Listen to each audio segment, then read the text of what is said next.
UP के लखीमपुर कांड के बाद सरकार ने लगाया मुआवजे का मरहम।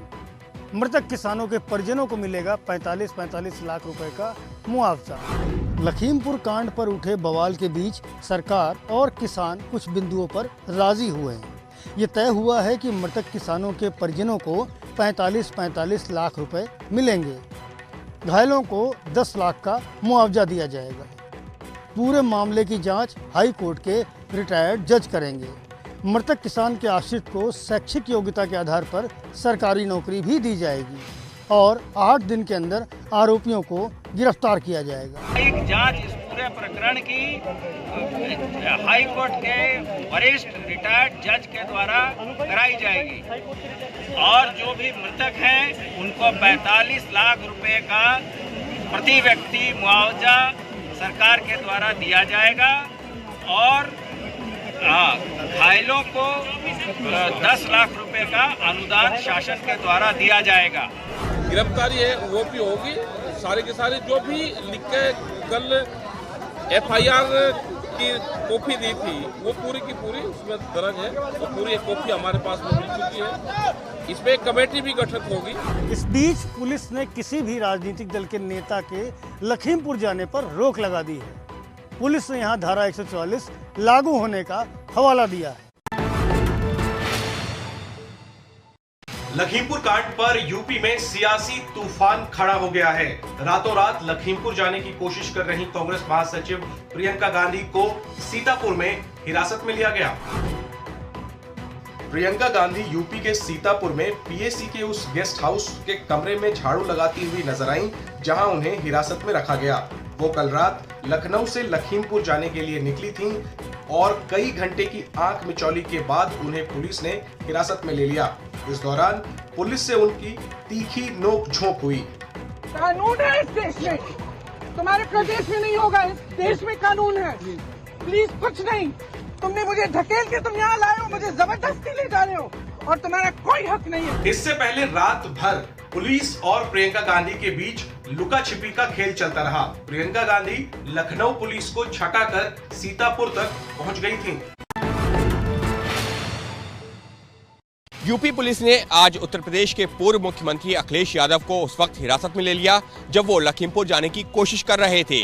अखिलेश यादव को हिरासत में लिए जाने के बाद जमकर हंगामा हुआ।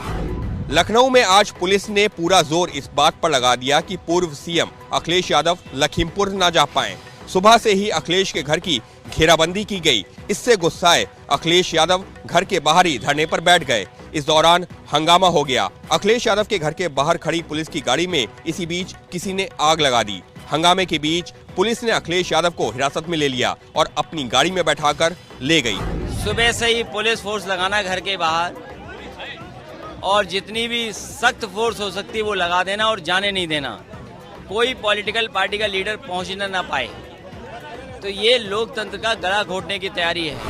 अखिलेश यादव का लखीमपुर जाने का कार्यक्रम कल रात में ही तय हो गया था और उस कार्यक्रम के तय होने के बाद ही बड़ी संख्या में सुरक्षा बलों को उनके घर के बाहर तैनात कर दिया गया था।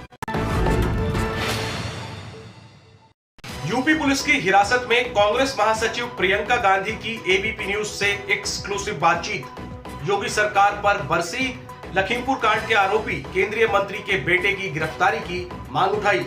अभी तक अरेस्ट नहीं हुआ है ना वो लड़का। मैं अरेस्ट हो गई हूँ। अखिलेश जी के को हाउस अरेस्ट किया है जी। चन्नी जी बघेल जी बाहर से आना चाह रहे थे, उनको आपने रोका है। आपने पूरी पुलिस फोर्स निकाली, नाके लगाए और चेकिंग कराई। हर गांव के रास्ते को आपने ट्रक से ब्लॉक किया। किसके लिए? वो पुलिस फोर्स कहाँ थी जब आपके मंत्री के बेटे ने किसानों को कुचला? तो वो पुलिस फोर्स क्यों नहीं निकाली आपने? प्रियंका गांधी को कल रात ही लखीमपुर खीरी जाने के क्रम में हिरासत में लिया गया था। उन्हें सीतापुर के PAC गेस्ट हाउस में रखा गया है।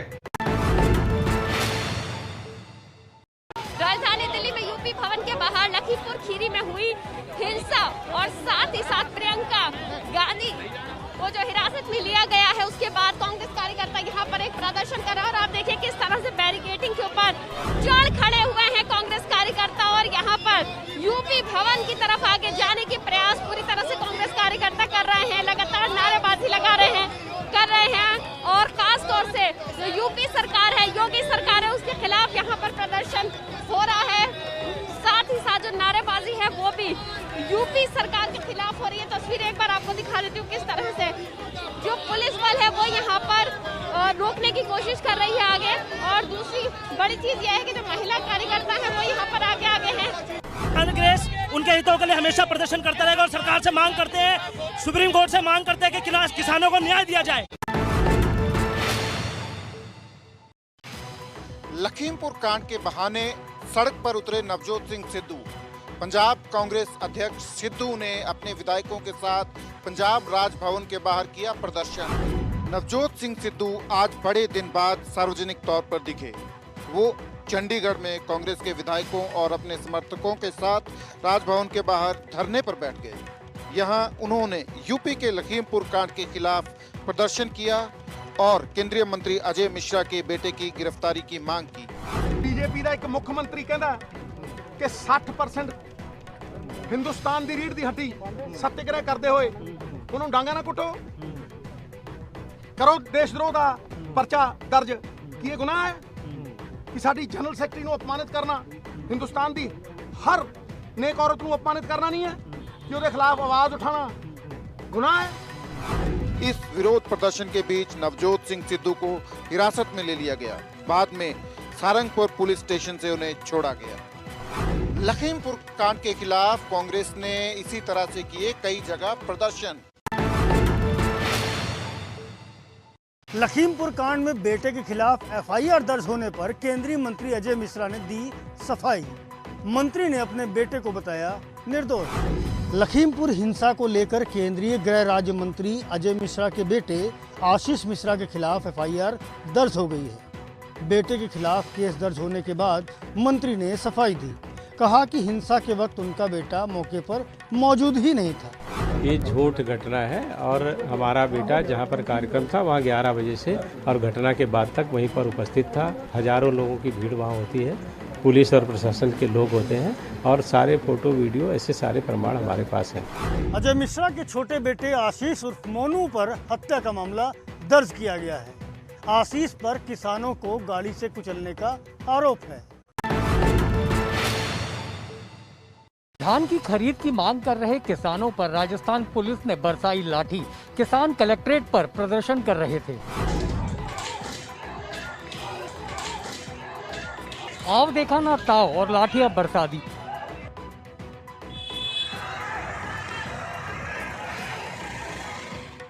ये राजस्थान के हनुमानगढ़ की तस्वीरें हैं, जहां पुलिस ने प्रदर्शनकारी किसानों पर ताबड़तोड़ लाठियां चला दी।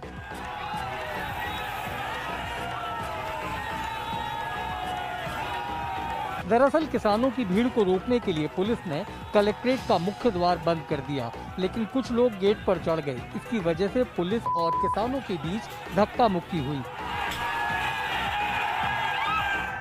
कुछ लोग गेट खोलकर कलेक्ट्रेट पर घुस गए। इसके बाद पुलिस ने जमकर लाठियां भाजनी शुरू कर दी। किसान धान की सरकारी खरीद शुरू करने की मांग को लेकर कलेक्ट्रेट पर जुटे थे, लेकिन कलेक्ट्रेट के घेराव के दौरान उनकी पुलिस से झड़प हो गई।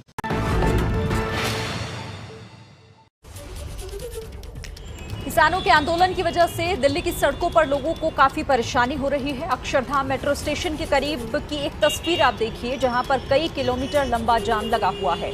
गाड़ियों की रफ्तार पर पूरी तरह ब्रेक लग गई है। ये इसीलिए हुआ है क्योंकि गाजीपुर बॉर्डर पर NH-24 को एहतियातन बंद कर दिया गया, जिसका नतीजा है अक्षरधाम के इलाके में भारी जाम।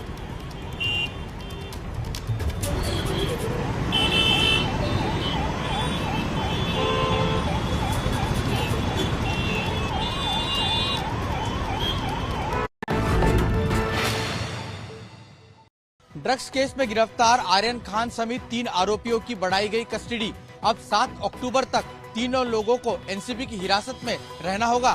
मुंबई कॉर्डिलिया ड्रग्स केस में गिरफ्तार किए गए आर्यन खान, अरबाज मर्चेंट और मुनमुन धमेचा को किला कोर्ट ने 7 अक्टूबर तक एनसीबी की हिरासत में भेजा है। हालांकि एनसीबी ने रिमांड 11 अक्टूबर तक बढ़ाने की मांग की थी। आर्यन खान के वकील सतीश माने शिंदे ने कोर्ट में दावा किया कि आर्यन का ड्रग्स से कोई लेना देना नहीं है और आर्यन के पास कोई ड्रग्स बरामद भी नहीं हुआ है। लेकिन एनसीबी के वकील अनिल सिंह ने दलील दी कि आर्यन की व्हाट्सएप चैट की जांच हमें करनी है। इस मामले में 5 और लोगों को एनसीबी ने पकड़ा है, जिनका आज मेडिकल कराया गया था। इस बीच कल एनसीबी ने हिरासत में लिए गए श्रेयस नायर को भी गिरफ्तार कर लिया है। श्रेयस नायर आर्यन खान और अरबाज मर्चेंट के स्कूली दिनों के दोस्त है। जो सीबीआई और ईडी दूसरों की पेशी कराती है, आज खुद उनकी ही पेशी हो गई। पश्चिम बंगाल विधानसभा स्पीकर के सामने पूरी टीम को पेश होना पड़ा। नारदा कांड में मंत्रियों विधायकों पर कार्रवाई के मामले में आखिरकार सीबीआई और ईडी की टीम को विधानसभा अध्यक्ष के सामने हाजिर होना पड़ा। उन्हें कलकत्ता हाई कोर्ट के आदेश के बाद पेश होना पड़ा।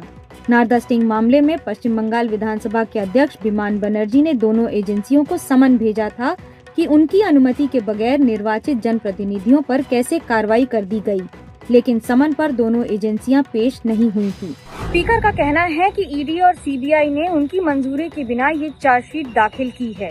दरअसल ये सारी चार्जशीट मौजूदा कानून और नियमावली का उल्लंघन है, जिसमें जनप्रतिनिधियों के खिलाफ चार्जशीट दाखिल करने के लिए स्पीकर की अनुमति जरूरी है।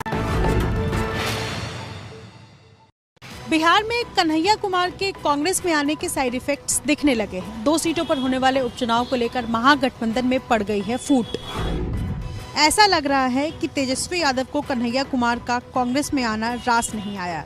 विधानसभा के उपचुनाव में आरजेडी और कांग्रेस की राहें जुदा हो गई हैं। आरजेडी ने बिहार विधानसभा की 2 सीटों पर हो रहे उपचुनाव में दोनों ही अपने उम्मीदवार उतार दिए हैं। ये बात कांग्रेस के नेताओं को बहुत नागवार गुजरी है। वो भी दोनों सीटों पर उम्मीदवार उतारने की योजना बना रहे हैं। कांग्रेस नेताओं की शिकायत है कि आरजेडी ने गठबंधन धर्म का पालन नहीं किया है।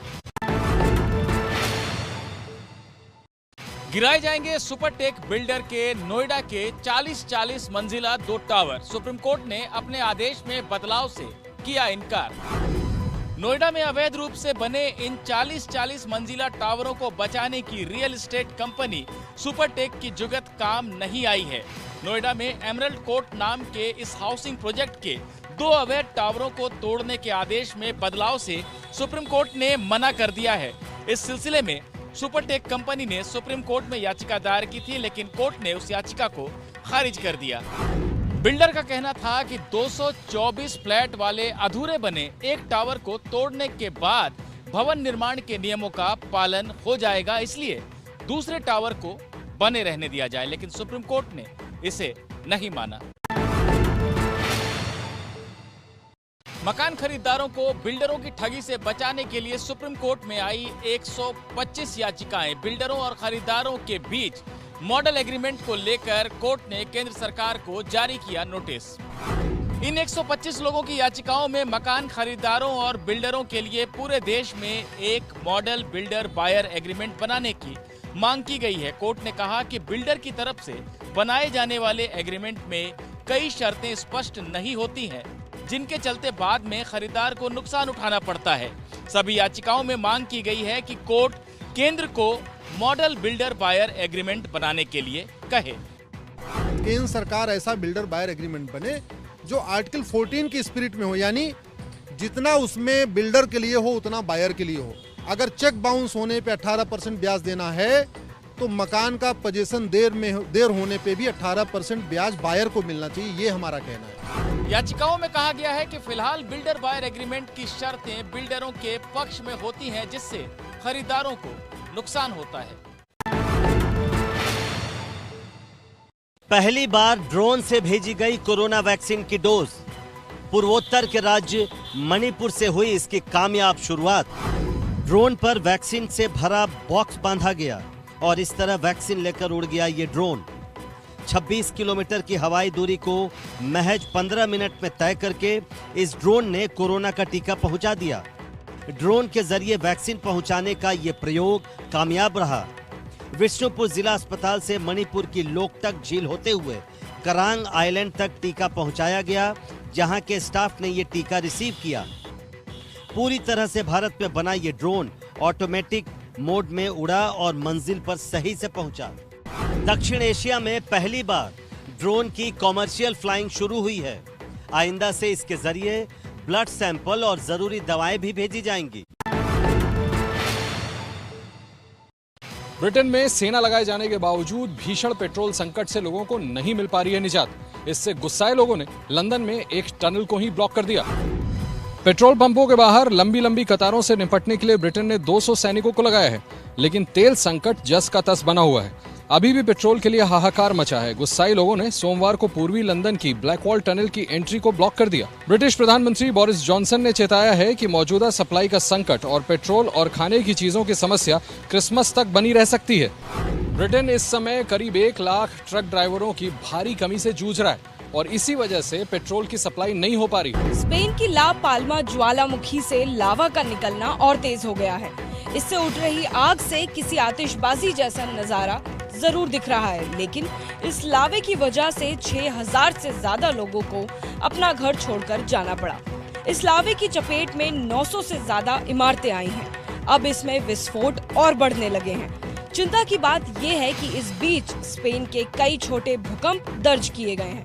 लावा का दरिया करीब 6 किलोमीटर नीचे तक पहुंच गया है। इस ज्वालामुखी से निकलते लावे के बंद होने के आसार फिलहाल नजर नहीं आ रहे हैं।